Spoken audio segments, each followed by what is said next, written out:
Hi hello friends, welcome back to my channel. ಇವತ್ತಿನ ವಿಡಿಯೋದಲ್ಲಿ ನಾನು 35 ಚೆಸ್ಟ್ ಬ್ಲೌಸ್ನ ಯಾವ ರೀತಿ ಕಟಿಂಗ್ ಮಾಡೋದು ಅಂತ ತೋರಿಸ್ಕೊಡ್ತಾ ಇದ್ದೀನಿ. ವಿತ್ ಫ್ರಂಟ್ ಮತ್ತು ಬ್ಯಾಕ್ ನೆಕ್ಕು, ಸ್ಟಾರ್ ನೆಕ್ಕನ್ನು ಇಲ್ಲಿ ನಾನು ಮಾರ್ಕ್ ಮಾಡ್ತಾ ಇದ್ದೀನಿ. ಅದಕ್ಕೋಸ್ಕರ ನಾನು ಇಲ್ಲಿ ಒಂದು ಲೈನಿಂಗನ್ನು ತೊಗೊಂಡಿದ್ದೀನಿ. ನೋಡಿ, ಲೈನಿಂಗನ್ನು ಈ ರೀತಿ ಸೆಂಟರ್ಗೆ ಫೋಲ್ಡ್ ಮಾಡಿಕೊಂಡು ನೋಡಿ ಫಸ್ಟ್ ಒಂದು ಲೈನನ್ನು ಹಾಕ್ಕೊಳ್ತಾ ಇದ್ದೀನಿ ಸ್ಟ್ರೈಟಾಗಿ. ಏನಾದರೂ ಹೆಚ್ಚು ಕಡಿಮೆ ಇರುತ್ತೆ ಅಂತ ನೋಡಿ, ಈ ರೀತಿ ಸ್ಟ್ರೈಟಾಗಿ ಹಾಕ್ಕೊಂಡು ಹೆಚ್ಚು ಕಡಿಮೆ ಇರೋಂಥ ಫ್ಯಾಬ್ರಿಕ್ನ ಈ ರೀತಿ ಕಟ್ ಮಾಡಿಬಿಡಬೇಕು. ಆಮೇಲೆ ಮಾರ್ಜಿನ್ಗೋಸ್ಕರ ಮೇಲ್ಗಡೆಗೆ ಒಂದು 1/2 ಇಂಚ್ ಈ ರೀತಿ ಮಾರ್ಕ್ ಮಾಡ್ಕೋಬೇಕು. ಆಮೇಲೆ ಮೆಜರ್ಮೆಂಟ್ ಬ್ಲೌಸನ್ನು ತೊಗೊಂಡು ನೋಡಿ, ಶೋಲ್ಡರ್ ಹತ್ರದಿಂದ ಬ್ಯಾಕ್ ಡಾಟ್ಸ್ ಪಾಯಿಂಟ್ ಹತ್ರಗೆ ಸ್ವಲ್ಪ ಎಳೆದು ನಾವು ಈ ರೀತಿ ಅಳತೆ ತೊಗೊಂಡಾಗ ನಮಗೆ 13 ಇಂಚ್ ಇದೆ. ನಾನಿಲ್ಲಿ 1/2 ಇಂಚ್ ಎಕ್ಸ್ಟ್ರಾ ಇಟ್ಕೊಂಡು 13.5 ಇಂಚಿಗೆ ಈ ರೀತಿ ಮಾರ್ಕ್ ಮಾಡ್ಕೊಳ್ತಾ ಇದ್ದೀನಿ.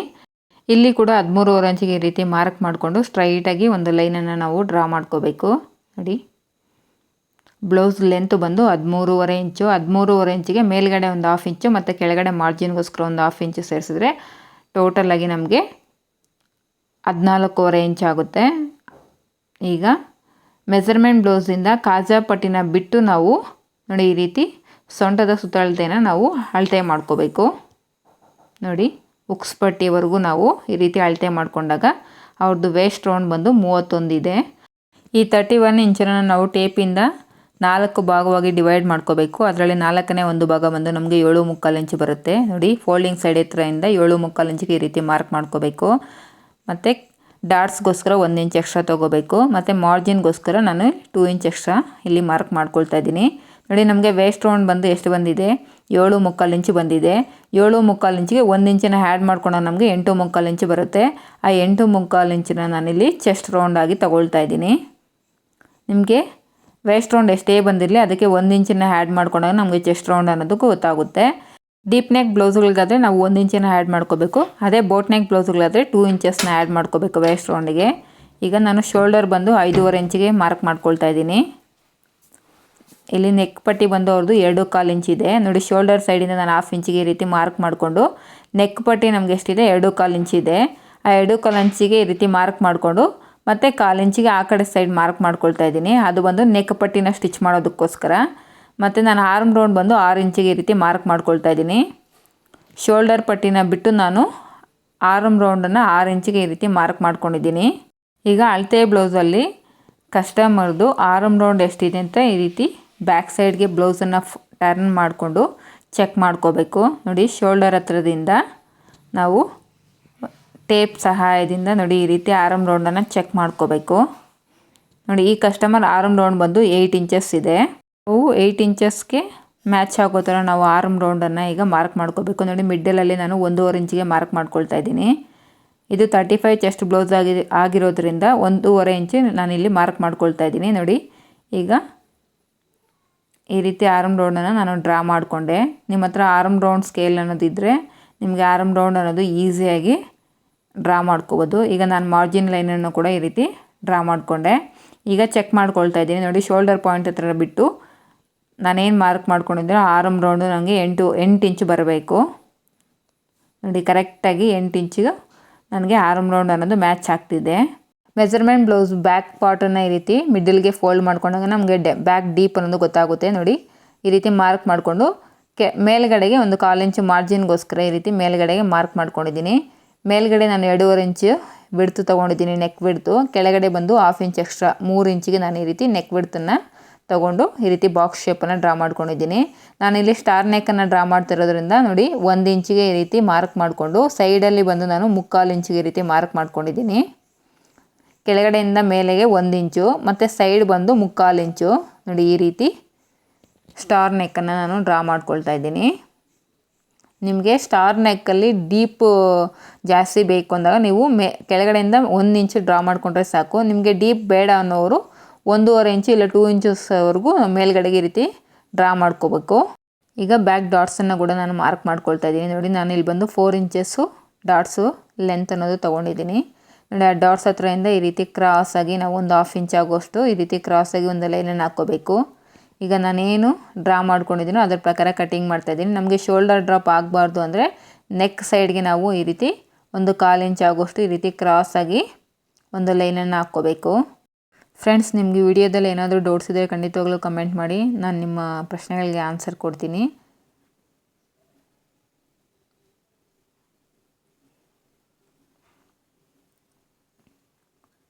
ನೋಡಿ ಈ ರೀತಿ ಕ್ರಾಸಾಗಿ ಕಟ್ ಮಾಡ್ಕೋಬೇಕು. ಈಗ ಇಲ್ಲೊಂದು ಟಕ್ಸನ್ನು ಇಟ್ಕೋಬೇಕು ಮತ್ತು ಮಾರ್ಜಿನ್ ಹತ್ರ ಈ ರೀತಿ ಒಂದು ಟಕ್ಸನ್ನು ಇಟ್ಕೋಬೇಕು. ಈಗ ಸ್ಲೀವ್ಸ್ನ ಕಟ್ ಮಾಡ್ಕೊಳ್ಳೋದಕ್ಕೆ ಮೇಲ್ಗಡೆ ನೋಡಿ ಶೋಲ್ಡರ್ ಹತ್ರ ಮಾರ್ಜಿನ್ ಲೈನನ್ನು ಬಿಟ್ಟು ನಾನು ಈ ರೀತಿ ಆರ್ಮ್ ರೌಂಡನ್ನು ಚೆಕ್ ಮಾಡ್ಕೊಳ್ತಾ ಇದ್ದೀನಿ. ನೋಡಿ ನಾನು ಕರೆಕ್ಟಾಗಿ 8 ಇಂಚಸ್ ಇದೆ. ನೋಡಿ ಈ ರೀತಿ ಲೈನಿಂಗನ್ನು ಈ ರೀತಿ ಫೋಲ್ಡ್ ಮಾಡಿಕೊಂಡು ನಾವು ಒಂದೇ ಸಲ 2 ಸ್ಲೀವ್ಸ್ನ ಕಟ್ ಮಾಡ್ಕೊಳ್ತಾ ಇರೋದ್ರಿಂದ ನಾವು 4 ಫೋಲ್ಡಿಂಗಲ್ಲಿ ನಾವು ಈ ರೀತಿ ಕ್ಲಾತ್ನ ಫೋಲ್ಡ್ ಮಾಡ್ಕೊಂಡಿದ್ದೀವಿ. ಕೆಳಗಡೆ ಏನಾದರೂ ಹೆಚ್ಚು ಕಡಿಮೆ ಇರುತ್ತಂತ ಈ ರೀತಿ ಸ್ಟ್ರೈಟಾಗಿ ಒಂದು ಲೈನನ್ನು ಹಾಕ್ಕೋಬೇಕು ಮತ್ತು ಮೇಲ್ಗಡೆ ಮಾರ್ಜಿನ್ಗೋಸ್ಕರ ಒಂದು 1/2 ಇಂಚ್ ಎಕ್ಸ್ಟ್ರಾಗೆ ಈ ರೀತಿ ಲೈನನ್ನು ಹಾಕ್ಕೋಬೇಕು. ನೋಡಿ ಕೆಳಗಡೆ ಎಕ್ಸೆಸ್ ಇರೋ ಫ್ಯಾಬ್ರಿಕ್ನ ಈ ರೀತಿ ಟ್ರಿಮ್ ಮಾಡ್ಕೋಬೇಕು. ಈಗ ಮೆಜರ್ಮೆಂಟ್ ಬ್ಲೌಸಲ್ಲಿ ಸ್ಲೀವ್ಸ್ ಲೆಂತ್ ಎಷ್ಟಿದೆ ಅಂತ ಚೆಕ್ ಮಾಡ್ಕೊಳ್ಳೋಣ. ನೋಡಿ ಮೆಜರ್ಮೆಂಟ್ ಬ್ಲೌಸಲ್ಲಿ ಸ್ಲೀವ್ಸ್ ಲೆಂತ್ ಬಂದು 9.5 ಇದೆ. ಅದಕ್ಕೆ ನಾನು 1/2 ಇಂಚನ್ನು ಆ್ಯಡ್ ಮಾಡಿಕೊಂಡು 10 ಇಂಚಸ್ಗೆ ಈ ರೀತಿ ಮಾರ್ಕ್ ಮಾಡ್ಕೊಳ್ತಾ ಇದ್ದೀನಿ. ಮೇಲ್ಗಡೆ ನಾವು ಸ್ಲೀವ್ಸನ್ನು ಜಾಯಿನ್ ಮಾಡಬೇಕಾದ್ರೆ ನಮ್ಗೆ 1/2 ಇಂಚ್ ಮಾರ್ಜಿನ್ ಬೇಕು ಮತ್ತು ಆರ್ಮ್ ಡೌನ್ಗೋಸ್ಕರ ನಾನು ಇಲ್ಲಿ 3 ಇಂಚಸ್ಗೆ ಮಾರ್ಕ್ ಮಾಡ್ಕೊಂಡಿದ್ದೀನಿ. ಈಗ ಮೆಜರ್ಮೆಂಟ್ ಬ್ಲೌಸಲ್ಲಿ ಸ್ಲೀವ್ಸ್ ಲೂಸ್ ಎಷ್ಟಿದೆ ಅಂತ ಚೆಕ್ ಮಾಡ್ಕೋಬೇಕು. ನೋಡಿ ಇಲ್ಲಿ ಸ್ಲೀವ್ಸ್ ಲೂಸ್ ಬಂದು 5.5 ಇದೆ. ಮಾರ್ಜಿನ್ಗೋಸ್ಕರ 2 ಇಂಚ್ ಎಕ್ಸ್ಟ್ರಾಗಿ ಈ ರೀತಿ ಮಾರ್ಕ್ ಮಾಡ್ಕೊಳ್ತಾ ಇದ್ದೀನಿ. ನೋಡಿ ಮೇಲ್ಗಡೆ ಲೈನ್ ಹತ್ರ ನಾನು 2 ಇಂಚಿಗೆ ಈ ರೀತಿ ಮಾರ್ಕ್ ಮಾಡಿಕೊಂಡೆ. ಈಗ ನಮಗೆ ಆರ್ಮ್ ರೌಂಡ್ ಎಷ್ಟಿದೆ 8 ಇಂಚ್ ಇದೆ. ನೋಡಿ 8 ಇಂಚಿಗೆ ಈ ರೀತಿ ಮಾರ್ಕ್ ಮಾಡಿಕೊಂಡು ಮತ್ತು ಎಕ್ಸ್ಟ್ರಾ ಮಾರ್ಜಿನ್ 2 ಇಂಚಿಗೆ ಈ ರೀತಿ ಮಾರ್ಕ್ ಮಾಡಿಕೊಂಡೆ. ನೋಡಿ ಮೇಲ್ಗಡೆ ಮತ್ತೆ 1 ಇಂಚಿಗೆ ಈ ರೀತಿ ಮಾರ್ಕ್ ಮಾಡಿಕೊಂಡು ನೋಡಿ ಈ ಆರ್ಮ್ ಸ್ಕೇಲ್ ಅನ್ನೋದನ್ನು ಈ ರೀತಿ ಪ್ಲೇಸ್ ಮಾಡಿಕೊಂಡು ನಾವು ನೀಟಾಗಿ ಆರ್ಮ್ ರೌಂಡನ್ನು ಡ್ರಾ ಮಾಡ್ಕೋಬೇಕು. ಯಾರಾದರೂ ಬಿಗಿನರ್ಸು ನೀವು ಸ್ಟಿಚಿಂಗನ್ನು ಕಲಿತಾ ಇರೋರು ಈ ಆರ್ಮ್ ಸ್ಕೇಲನ್ನು ಪರ್ಚೇಸ್ ಮಾಡ್ಕೊಳ್ಳಿ. ನಾನು ಮಿಶೋಲ್ಲಿ ತೊಗೊಂಡೆ. ಇದ್ರ ಕಾಸ್ಟ್ ಬಂದು 60 ರುಪೀಸ್ ಏನೋ ಇರುತ್ತೆ. ನೀವು ತುಂಬ ಈಸಿಯಾಗಿ ನೋಡಿ ಸ್ಲೀವ್ಸನ್ನು ಮಾರ್ಕ್ ಮಾಡ್ಕೋಬೋದು. ಈಗ ಮಾರ್ಜಿನ್ ಲೈನ್ಸ್ನ ಈ ರೀತಿ ಮಾರ್ಕ್ ಮಾಡಿಕೊಂಡು ಏನು ಮಾರ್ಕ್ ಮಾಡ್ಕೊಂಡಿದ್ದು ಆರ್ಮ್ ರೌಂಡನ್ನು ಚೆಕ್ ಮಾಡ್ಕೋಬೇಕು. ನೋಡಿ ಈ ರೀತಿ ಟೇಪಿಂದ ನಮಗೆ ಕರೆಕ್ಟಾಗಿ 8 ಇಂಚಸ್ ಅನ್ನೋದು ಬರಬೇಕು. ನೋಡಿ ಕರೆಕ್ಟಾಗಿದೆ. ಈಗ ನಾನು ಕಟಿಂಗನ್ನು ಮಾಡ್ಕೊಳ್ತಾ ಇದ್ದೀನಿ. ಫ್ರೆಂಡ್ಸ್ ಸ್ಲೀವ್ಸ್ ಮಾರ್ಕ್ ಮಾಡ್ಕೊಳ್ಳೋದಕ್ಕೋಸ್ಕರ ನೀವು ಈ ಸ್ಕೇಲನ್ನು ತೊಗೊಳ್ಳಿ. ತುಂಬ ಈಸಿಯಾಗಿ ನೀವು ಸ್ಲೀವ್ಸ್ ಮಾರ್ಕನ್ನು ಮಾಡ್ಕೋಬೋದು. ನಿಮಗೆ ತುಂಬಾ ಯೂಸ್ಫುಲ್ ಆಗುತ್ತೆ. ಈಗ ನೋಡಿ ಮಾರ್ಜಿನ್ ಹತ್ರ ಈ ರೀತಿ ಒಂದು ಟಕ್ಸನ್ನು ಇಟ್ಕೋಬೇಕು ಮತ್ತು ಮಿಡ್ಲ್ ಪಾಯಿಂಟಲ್ಲಿ ಈ ರೀತಿ ಒಂದು ಟಕ್ಸನ್ನು ಇಟ್ಕೋಬೇಕು. ಈಗ ಇದೇ ಸ್ಕೇಲ್ನ ಯೂಸ್ ಮಾಡಿಕೊಂಡು ನಾನು ಫ್ರಂಟ್ ಆರ್ಮೋಲ್ ಶೇಪ್ನ ಯಾವ ರೀತಿ ಡ್ರಾ ಮಾಡ್ಕೊಳ್ತೀನಿ ಅಂತ ತೋರಿಸ್ತಿದ್ದೀನಿ.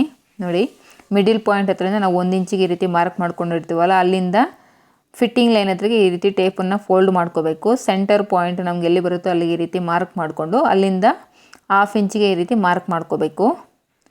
ಈಗ ಇದೇ ಸ್ಕೇಲನ್ನು ಯೂಸ್ ಮಾಡಿಕೊಂಡು ನಾವು ಫ್ರಂಟ್ ಆರ್ಮೋಲ್ ಶೇಪನ್ನು ಕೂಡ ಈ ರೀತಿ ಡ್ರಾ ಮಾಡ್ಕೋಬೇಕು. ನೋಡಿ ಫಿಟ್ಟಿಂಗ್ ಲೈನು ಮತ್ತು ಮೇಲ್ಗಡೆ 1 ಇಂಚು ಮತ್ತು ನಾವು ಮಿಡ್ಲಲ್ಲಿ 1/2 ಇಂಚಿಗೆ ಮಾರ್ಕ್ ಮಾಡ್ಕೊಂಡಿರ್ತೀವಲ್ಲ ಈ 3 ಲೈನ್ಸು ಟಚ್ ಆಗೋ ಥರ ನಾವು ಈ ಸ್ಕೇಲನ್ನು ಪ್ಲೇಸ್ ಮಾಡಿಕೊಂಡು ನೋಡಿ ಈ ಆರ್ಮೋಲ್ ಶೇಪ್ ಅನ್ನೋದನ್ನು ಡ್ರಾ ಮಾಡ್ಕೋಬೇಕು. ಈಗ ನಾನೇನು ಡ್ರಾ ಮಾಡಿದ್ದೀನೋ ಅದರ ಪ್ರಕಾರ ಕಟಿಂಗನ್ನು ಮಾಡ್ತಾಯಿದ್ದೀನಿ. ನೋಡಿ ಈ ಸೈಡು ಫ್ರಂಟ್ ಆರ್ಮೋಲ್ ಶೇಪ್ ಅನ್ನೋದು ಗೊತ್ತಾಗೋದಕ್ಕೋಸ್ಕರ ನಾವು ಒಂದು ಟಕ್ಸನ್ನು ಇಟ್ಕೋಬೇಕು. ನೋಡಿ ಸ್ಲೀವ್ಸ್ ಕಟಿಂಗ್ ಎಷ್ಟು ಚೆನ್ನಾಗಾಗಿದೆ ಅಂತ. ಈಗ ಬ್ಯಾಕ್ ಪಾರ್ಟ್ ಆಯಿತು, ಸ್ಲೀವ್ಸ್ ಆಯಿತು. ಈಗ ಬ್ಯಾಕ್ ಪಾರ್ಟ್ನ ಪ್ಲೇಸ್ ಮಾಡಿಕೊಂಡು ಫ್ರಂಟ್ ಪಾರ್ಟ್ನ ಯಾವ ರೀತಿ ಕಟಿಂಗ್ ಮಾಡೋದು ಅಂತ ತೋರಿಸ್ಕೊಡ್ತೀನಿ. ನೋಡಿ ಲೈನಿಂಗ್ ಮೇಲೆ ಬ್ಯಾಕ್ ಪಾರ್ಟ್ನ ಪ್ಲೇಸ್ ಮಾಡಿಕೊಂಡು ನೋಡಿ ಬ್ಯಾಕ್ ಪಾರ್ಟ್ ಹೇಗಿದೆಯೋ ಹಾಗೆ ನಾವು ಈ ರೀತಿ ಡ್ರಾ ಮಾಡ್ಕೋಬೇಕು.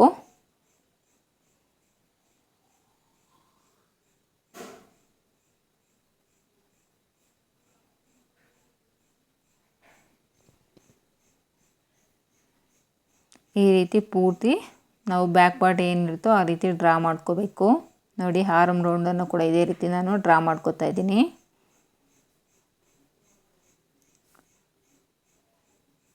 ಈಗ ಮಾರ್ಕ್ ವೀಲರ್ ತೊಗೊಂಡು ನಾನು ಆರ್ಮ್ ರೌಂಡನ್ನು ಈ ರೀತಿ ರಬ್ ಮಾಡ್ಕೊಳ್ತಾ ಇದ್ದೀನಿ. ಬಿಕಾಸ್ ಕೆಳಗಡೆ ಫ್ರಂಟ್ ಪಾರ್ಟ್ ಮೇಲೆ ಕೂಡ ನಮಗೆ ಪ್ರಿಂಟ್ ಅನ್ನೋದು ಬೀಳಬೇಕು. ನಾವಾಗ ಈಸಿಯಾಗಿ ಆರ್ಮ್ ರೌಂಡ್ ಅನ್ನೋದು ಮಾರ್ಕ್ ಮಾಡ್ಕೋಬೋದು.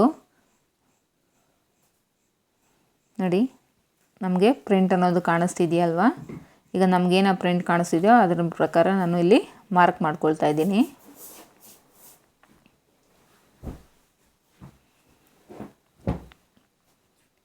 ಈಗ ಫಸ್ಟು ಫ್ರಂಟ್ ಆರ್ಮೋಲ್ ಶೇಪನ್ನು ನಾನು 1/2 ಇಂಚಿಗೆ ಈ ರೀತಿ ಮಾರ್ಕ್ ಮಾಡಿಕೊಂಡು ನೋಡಿ ಈ ರೀತಿ ರೌಂಡಾಗಿ ನಾವು ಆರ್ಮ್ ರೌಂಡನ್ನು ಮಾರ್ಕ್ ಮಾಡ್ಕೋಬೇಕು. ಈಗ ಮೆಜರ್ಮೆಂಟ್ ಬ್ಲೌಸಲ್ಲಿ ಶೋಲ್ಡರ್ ಟು ಅಪೆಕ್ಸ್ ಪಾಯಿಂಟನ್ನು ನಾನು ಫಸ್ಟು ಚೆಕ್ ಮಾಡ್ಕೊಳ್ತಾ ಇದ್ದೀನಿ. ನೋಡಿ ಶೋಲ್ಡರ್ ಪ್ಲೇಸ್ ಹತ್ರದಿಂದ ನಾವೇನು ಡಾಟ್ ಸ್ಟಿಚ್ ಮಾಡಿರ್ತೀವೋ ಆ ಎಡ್ಜಿಗೆ ನೋಡಿ ನಮಗೆ ಇಲ್ಲಿ ಎಷ್ಟು ಬರುತ್ತೋ ಚೆಕ್ ಮಾಡ್ಕೋಬೇಕು. ನೋಡಿ 10 ಇಂಚಿದೆ. ಅಲ್ಲಿಂದ ಬಸ್ಟ್ ಪಾಯಿಂಟ್ ಬಂದು ಎಷ್ಟಿದೆ, ಶೋಲ್ಡರ್ ಟು ಬಸ್ಟ್ ಪಾಯಿಂಟ್ ಬಂದು 13.25 ಇದೆ. ಫಸ್ಟ್ ನಾನು 10 ಇಂಚಿಗೆ ಈ ರೀತಿ ಮಾರ್ಕ್ ಮಾಡಿಕೊಂಡೆ. ಈಗ ಯಾವುದೇ ಡೀಪ್ ನೆಕ್ ಬ್ಲೌಸ್ನ ನೀವು ಕಟಿಂಗ್ ಮಾಡಬೇಕಂದ್ರೂ ನೋಡಿ ಫಸ್ಟು ಬ್ಯಾಕ್ ಪಾರ್ಟ್ನ ಪ್ಲೇಸ್ ಮಾಡ್ಕೊಂಡು ಫ್ರಂಟ್ ಪಾರ್ಟ್ನ ಮಾರ್ಕ್ ಮಾಡುವಾಗ ಕೆಳಗಡೆಯಿಂದ 2 ಇಂಚಿಗೆ ಈ ರೀತಿ ಒಂದು ಲೈನನ್ನು ಮಾರ್ಕ್ ಮಾಡ್ಕೋಬೇಕು. ಈಗ ನಾವು ಶೋಲ್ಡರ್ ಟು ಬಸ್ಟ್ ಪಾಯಿಂಟ್ ನಮಗೆ ಮೆಜರ್ಮೆಂಟ್ ಬ್ಲೌಸಲ್ಲಿ ಬಂದು ನಮಗೆ ಎಷ್ಟು ಬಂದಿದೆ, 13.25 ಇಂಚು ಬಂದಿದೆ. 13.25 ಇಂಚಿಗೆ ಈ ರೀತಿ ಮಾರ್ಕ್ ಮಾಡಿಕೊಂಡು ಈ ರೀತಿ ಒಂದು ಲೈನನ್ನು ಹಾಕ್ಕೊಳ್ತಾ ಇದ್ದೀನಿ. ಈಗ ನಮಗೆ ಮೆಜರ್ಮೆಂಟ್ ಬ್ಲೌಸಲ್ಲಿ ಫ್ರಂಟ್ ಡೀಪ್ ಎಷ್ಟಿದೆ ಅಂತ ಚೆಕ್ ಮಾಡ್ಕೋತಾ ಇದ್ದೀನಿ. ನೋಡಿ ಇಲ್ಲಿ ಈ ಕಸ್ಟಮರ್ದು ಬಂದು ನಮಗೆ ಫ್ರಂಟ್ ಡೀಪ್ ಅನ್ನೋದು 6 ಇಂಚಸ್ ಇದೆ.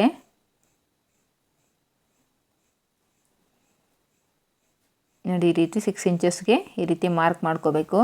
ಮೇಲ್ಗಡೆ 1/2 ಇಂಚ್ ಶೋಲ್ಡರನ್ನು ಬಿಟ್ಟು ನಾನು ಈ ರೀತಿ 6 ಇಂಚಸ್ಗೆ ಈ ರೀತಿ ಮಾರ್ಕ್ ಮಾಡ್ಕೋತಾ ಇದ್ದೀನಿ. ಮೇಲ್ಗಡೆ 2.5 ಇಂಚು ನೆಕ್ ಬಿಡ್ತಿದ್ದೆ, ಕೆಳಗಡೆನೂ ಕೂಡ ನಾನು 2.5 ಇಂಚು ನೆಕ್ ಬಿಡ್ತನಿಗೆ ಈ ರೀತಿ ಡ್ರಾ ಮಾಡಿಕೊಂಡು ಒಂದು ಬಾಕ್ಸ್ ಶೇಪನ್ನು ಹಾಕ್ಕೊಳ್ತಾ ಇದ್ದೀನಿ. ನೋಡಿ 1 ಇಂಚು ಮೇಲೆಗಡೆಗೆ ಮತ್ತು ಸೈಡ್ಗೆ ಬಂದು ಇಲ್ಲಿ ನಾನು 3/4 ಇಂಚು ಈ ರೀತಿ ಮಾರ್ಕ್ ಮಾಡಿಕೊಂಡೆ. ಈಗ ನಾನೇನು ಮಾರ್ಕ್ ಮಾಡ್ಕೊಂಡಿದ್ದೀನೋ ಅದರಲ್ಲಿ ಈ ರೀತಿ ಸ್ಟಾರ್ ನೆಕ್ಕನ್ನು ಡ್ರಾ ಮಾಡ್ಕೊಂಡಿದ್ದೀನಿ. ಉಕ್ಸ್ ಪಟ್ಟಿ ಮತ್ತು ಕಾಜಾ ಪಟ್ಟಿ ಎಷ್ಟಿದೆ ಅಂತ ಚೆಕ್ ಮಾಡ್ಕೊಳ್ತಾ ಇದ್ದೀನಿ.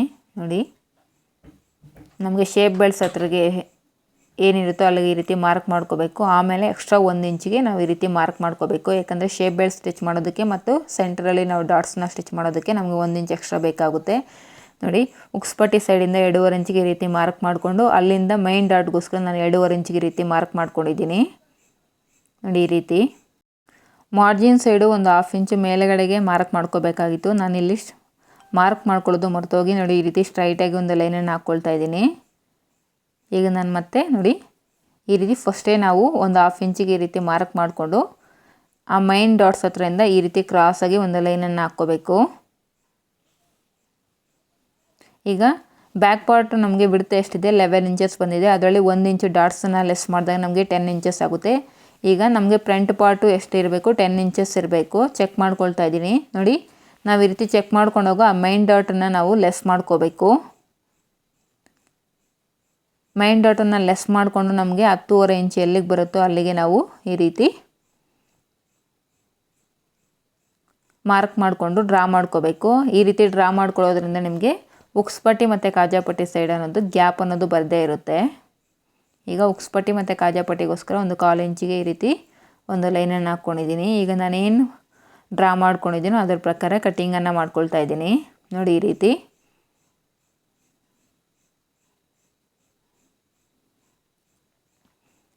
ನಿಮಗೆ ಈ ವಿಡಿಯೋದಲ್ಲಿ ಏನಾದರೂ ಡೌಟ್ಸ್ ಇದ್ದರೆ ಖಂಡಿತವಾಗ್ಲೂ ಕಮೆಂಟ್ ಮಾಡಿ ಫ್ರೆಂಡ್ಸ್. ಯಾವುದಾದ್ರೂ ಪಾಯಿಂಟ್ ನಿಮಗೆ ಅರ್ಥ ಆಗಲಿಲ್ಲ ಅಂದರೂ ಖಂಡಿತವಾಗ್ಲೂ ಕಮೆಂಟ್ ಮಾಡಿ. ನಾನು ಇನ್ನೊಂದು ವಿಡಿಯೋದಲ್ಲಿ ಕ್ಲಿಯರಾಗಿ ನಿಮಗೆ ತಿಳಿಸ್ಕೊಡ್ತೀನಿ. ನೋಡಿ ಸ್ಟಾರ್ ನೆಕ್ಕನ್ನು ಕೂಡ ನಾನು ಈ ರೀತಿ ಕಟ್ ಮಾಡಿಕೊಂಡೆ. ಈಗ ಫ್ರಂಟ್ ಪಾರ್ಟಲ್ಲಿ ನಾವು ಡಾಟ್ಸನ್ನು ಯಾವ ರೀತಿ ಮಾರ್ಕ್ ಮಾಡ್ಕೊಳ್ಳೋದು ಅಂತ ತೋರಿಸ್ಕೊಡ್ತೀನಿ. ನೋಡಿ ಆಲ್ರೆಡಿ ನಾವು ಮೈನ್ ಡಾಟನ್ನು 2.5 ಇಂಚು ಮಾರ್ಕ್ ಮಾಡ್ಕೊಂಡಿದ್ದೀವಿ. ಟೇಪನ್ನು ಈ ರೀತಿ ಪ್ಲೇಸ್ ಮಾಡಿಕೊಂಡು ಆ 2.5 ಇಂಚಲ್ಲಿ ಮಿಡ್ಲ್ ಪಾಯಿಂಟ್ನ ಈ ರೀತಿ ಕಂಡುಹಿಡ್ಕೋಬೇಕು. ಆ ಮಿಡ್ಲ್ ಪಾಯಿಂಟ್ ಹತ್ರ ಈ ರೀತಿ ಸ್ಟ್ರೈಟಾಗಿ ಒಂದು ಲೈನನ್ನು ಹಾಕ್ಕೋಬೇಕು. ಈಗ ನಾವೇನು 2.5 ಇಂಚು ಮಾರ್ಕ್ ಮಾಡ್ಕೊಂಡಿದ್ದೀವೋ ನೋಡಿ ಈ ರೀತಿ ಮಾರ್ಕ್ ಮಾಡ್ಕೋಬೇಕು ಮೈನ್ ಡಾಟನ್ನು. ಉಕ್ಸ್ ಪಟ್ಟಿ ಮತ್ತು ಕಾಜಾ ಪಟ್ಟಿ ಸೈಡು ನೋಡಿ ಈ ರೀತಿ ಸೆಂಟರ್ಗೆ ಫೋಲ್ಡ್ ಮಾಡ್ಕೊಂಡಾಗ ನಮಗೆ ಒಂದು ಲೈನ್ ಅನ್ನೋದು ಪ್ಲೇಸ್ ಆಗುತ್ತೆ. ಆ ಲೈನ್ ಹತ್ರಗೆ ನಾವು 2.5 ಇಂಚಿಗೆ ಈ ರೀತಿ ಮಾರ್ಕ್ ಮಾಡ್ಕೋಬೇಕು. ಈ ಮೈನ್ ಡಾಟು ಮತ್ತು ಉಕ್ಸ್ ಪಟ್ಟಿ ಇರೋವಂಥ ಡಾಟ್ ಎರಡರ ಮಧ್ಯೆ ಎಷ್ಟು ಗ್ಯಾಪ್ ಬರುತ್ತೋ ಅಷ್ಟು ಗ್ಯಾಪನ್ನು ನಾವು ಥರ್ಡ್ ಡಾಟ್ಗೋಸ್ಕರ ಮಾರ್ಕ್ ಮಾಡ್ಕೋಬೇಕು. ನನಗಿಲ್ಲಿ 1/4 ಇಂಚು ಬಂದಿದೆ. ಅದೇ 1/4 ಇಂಚಿನ ನಾನು ಥರ್ಡ್ ಡಾಟ್ಸ್ಗೋಸ್ಕರ ಇಲ್ಲಿ ಮಾರ್ಕ್ ಮಾಡ್ಕೊಂಡಿದ್ದೀನಿ.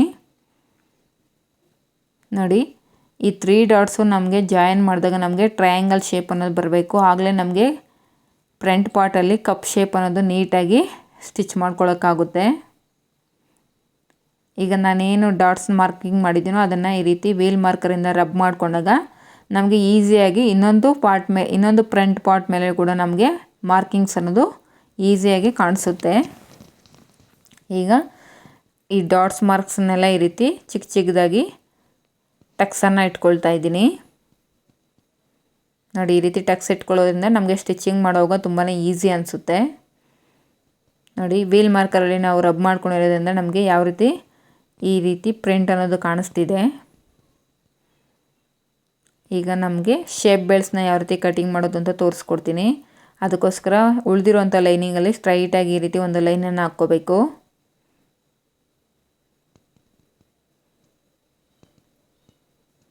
ಈಗ ನಮಗೆ ಬ್ಯಾಕ್ ಪಾರ್ಟ್ ಎಷ್ಟಿದೆ ಅಂತ ಚೆಕ್ ಮಾಡ್ಕೋಬೇಕು. ಬ್ಯಾಕ್ ಪಾರ್ಟ್ ವಿಡ್ತ್ ಎಷ್ಟಿರುತ್ತೋ ಅಷ್ಟನ್ನು ನಾವು ಇಲ್ಲಿ ಶೇಪ್ ಬೆಲ್ಟ್ಸ್ಗೋಸ್ಕರ ಮಾರ್ಕ್ ಮಾಡ್ಕೋಬೇಕು. ನೋಡಿ, ಈ ರೀತಿ ಮಾರ್ಕ್ ಮಾಡಿಕೊಂಡು ಉಕ್ಸ್ಪಟ್ಟಿ ಮತ್ತು ಕಾಜಾಪಟ್ಟಿ ಸೈಡು 3.5 ಇಂಚು ತೊಗೊತಾ ಇದ್ದೀನಿ. ನೋಡಿ, ಅಲ್ಲಿಂದ ಮಿಡ್ಡಲ್ಗೆ 4 ಇಂಚಿಗೆ ಈ ರೀತಿ ಮಾರ್ಕ್ ಮಾಡಿಕೊಂಡು ಅಲ್ಲಿಂದ 2.5 ಇಂಚಿಗೆ ಈ ರೀತಿ ಮಾರ್ಕ್ ಮಾಡ್ಕೋತಾ ಇದ್ದೀನಿ. ಮಾರ್ಜಿನ್ ಸೈಡ್ ಬಂದು ನಾನು 2.25 ಇಂಚಿಗೆ ಈ ರೀತಿ ಮಾರ್ಕ್ ಮಾಡ್ಕೊತಾ ಇದ್ದೀನಿ. ಶೇಪ್ ಬೆಲ್ಟ್ಸ್ನ ಕಟಿಂಗ್ ಮಾಡ್ಕೋಬೇಕಾದ್ರೆ ಬ್ಯಾಕ್ ಪಾರ್ಟ್ ವಿಡ್ತ್ ಎಷ್ಟಿರುತ್ತೋ ಅಷ್ಟು ಲೆಂತನ್ನು ನಾವು ಈ ರೀತಿ ಕಟ್ ಮಾಡ್ಕೋಬೇಕು. ನಮಗೆ ಜಾಸ್ತಿ ಇದ್ದರೆ ನಾವು ಟ್ರಿಮ್ ಮಾಡ್ಕೋಬೋದು, ಆದರೆ ಕಡಿಮೆ ಇದ್ದಾಗ ನಾವು ಜಾಯಿಂಟ್ಸನ್ನು ಸ್ಟಿಚ್ ಮಾಡ್ಕೋಬೇಕಾಗುತ್ತೆ. ಅದಕ್ಕೋಸ್ಕರ ನೀವು ಬ್ಯಾಕ್ ಪಾರ್ಟ್ ವಿಡ್ತ್ ಎಷ್ಟಿರುತ್ತೋ ಅಷ್ಟನ್ನು ನೀವು ಶೇಪ್ ಬೆಲ್ಟ್ಸ್ಗೋಸ್ಕರ ಈ ರೀತಿ ಮಾರ್ಕ್ ಮಾಡಿಕೊಂಡು ನೀಟಾಗಿ ಶೇಪ್ ಬೆಲ್ಟ್ಸ್ನ ಕಟ್ ಮಾಡ್ಕೋಬೇಕು. ಉಕ್ಸ್ಪಟ್ಟಿ ಮತ್ತು ಕಾಜಾಪಟ್ಟಿ ಸೈಡು ನಾವು ಈ ರೀತಿ ಚಿಕ್ಕದಾಗಿ ಒಂದು ಟಕ್ಸನ್ನು ಇಟ್ಕೊಳ್ತಾ ಇದ್ದೀನಿ. ಈಗ ಬ್ಯಾಕ್ ಪಾರ್ಟಲ್ಲಿ ನಾನು ಡೀಪನ್ನು ಕಟ್ ಮಾಡಿರಲಿಲ್ಲ, ನೆಕ್ ಡೀಪನ್ನು ಈಗ ಕಟ್ ಮಾಡ್ಕೊಳ್ತಾ ಇದ್ದೀನಿ. ನೋಡಿ, ಈ ರೀತಿ ನೆಕ್ ಸೈಡು ಈ ರೀತಿ ಕ್ರಾಸಾಗಿ ಒಂದು 1/4 ಇಂಚ್ ಆಗೋಷ್ಟು ಈ ರೀತಿ ಕ್ರಾಸಾಗಿ ಕಟ್ ಮಾಡ್ಕೊಂಡಾಗ ನಮಗೆ ಶೋಲ್ಡರ್ ಡ್ರಾಪ್ ಅನ್ನೋದು ಆಗೋದಿಲ್ಲ. ಫ್ರೆಂಡ್ಸ್, ಈ ವಿಡಿಯೋ ನಿಮಗೆ ಯೂಸ್ಫುಲ್ ಆಗಿದೆ ಅಂತ ಅನಿಸಿದ್ರೆ ಖಂಡಿತವಾಗ್ಲೂ ಲೈಕ್ ಮಾಡಿ, ಹಾಗೆ ನನ್ನ ಚಾನಲ್ನ ಸಬ್ಸ್ಕ್ರೈಬ್ ಮಾಡ್ಕೊಳ್ಳಿ ಫ್ರೆಂಡ್ಸ್. Thank you for